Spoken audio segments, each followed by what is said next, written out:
We don't know the origin of this novel coronavirus. We know it was first discovered actually in Wuhan around the end of December. However, it likely was spreading before that for some period of time, maybe weeks or a month, because the first case that was reported did not have any contact with this animal market. We know that coronaviruses are adept at jumping from other animal species into humans, and that there's a large selection of coronaviruses that naturally circulate in bats. So we'll probably find that the ultimate origin of this virus is from bats, but it may have used an intermediate animal that could be present in some of the wet markets in China that allowed it to that facilitated its jump into humans. But we don't quite know the origin of this virus yet. It is spreading between human to human through what's called the respiratory droplet route, which means the droplets of mucus that emanate from your body after you cough or you sneeze.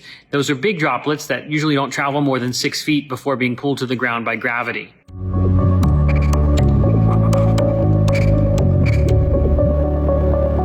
It looks like the incubation period is probably around 6 days, although it can extend maybe up to 2 weeks. And there's a little bit of debate about that. And that's also another open question that we're trying to find an answer to understand what the incubation period is.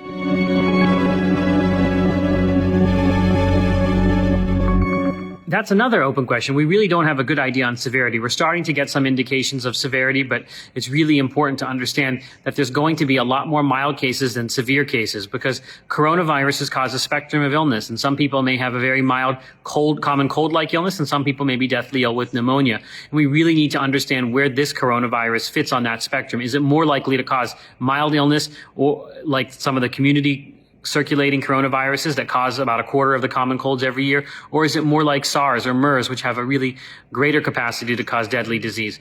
And that's something that we're starting to find out. And I think as more data comes out, it's looking more like this is an intermediate virus that's not quite as deadly as SARS or MERS, but is more deadly than our community-acquired coronaviruses.